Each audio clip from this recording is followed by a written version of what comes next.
নমস্কাৰ বন্ধু বান্ধৱীসকল, মোৰ অন্য এটা মিনি ব্লগলৈ আপোনালোক সকলোকে স্বাগতম জনাইছোঁ। মই আহিছোঁ লখৰাৰ ৰাস উৎসৱ চাবৰ কাৰণে। ইফালে চাব পাৰে বৃন্দাবনখন ইমান ধুনীয়াকৈ সজাই পৰাই তুলিছে, তো বহুতেই বেছি ভাল লাগিছে।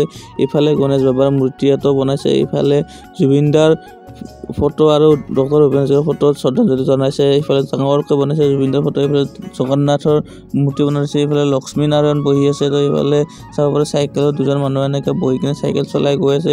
ইফালে চাব পাৰে এটা ডাঙৰ অজগৰ এটা গুহা আছে, তো গুহাটোৰ ভিতৰত সোমাই গৈ আছোঁ। তো এনেকৈ আমি গুহাটোৰ ভিতৰত সোমাই আহি আছোঁ। তো সোমাই আহি কি পাওঁ তো আপোনালোকক দেখাইছোঁ। এনেকৈ এতিয়া লাহে লাহে গৈ আছোঁ গুহাটোৰ ভিতৰেদি। বহুত মানুহ হৈছে, মানে যাব পৰা একো মানে সেই নাই, লাহে লাহে যাই থাকিব লগা হৈছে। ইফালে আহি মানে জুবিন দাক যিখন ইয়তত লৈ গৈছিল, তো সেইখন ইয়াত দেখুৱাইছে। তো এইফালে চাব পাৰে এতিয়া জুবিন দাক ছিংগাপুৰৰ পৰা ফ্লাইটত লৈ আহিছিল। তো এনেখন ফ্লাইটত এনেকৈ লৈ অহা হৈছিল। তো যেতিয়া গুৱাহাটী এয়াৰপৰ্টত জুবিন দাক নুমাইছিল, তো নুমোৱাৰ পিছত তো মানুহবিলাকে এনেকৈ দৌৰি দৌৰি গৈছিল, যিহেতু জুবিন দাক এবাৰ ওচৰৰ পৰা চাবৰ কাৰণে। তো ইমান মানুহ হৈছিল, বহুত বেছিয়ে মানুহ হৈছিল। তো ইয়াতে এনেকৈ দেখুওৱা হৈছে। তো যেতিয়া জুবিন দাক এম্বুলেঞ্চখনেৰে লৈ যোৱা হৈছিল, তো এম্বুলেঞ্চখনৰ ওপৰতে এনেকৈ মানুহবোৰ উঠিছিল। তো এম্বুলেঞ্চখন লাহে লাহে গৈছিল। তো এইখন হৈছে জুবিন দাক শেষ চিতাখন জুবিন দাৰ। তো এইখন খনৰ ওপৰতে জ্বলোৱা হৈছিল। তো আপোনালোক সকলোৱে জানে। তো এইফালে চাব পাৰে মানে গছৰ ওপৰৰ পৰা জুবিন দাক মানে মানুহবিলাকে চাই আছিল গছৰ ওপৰত উঠি। তো এইফালে এখন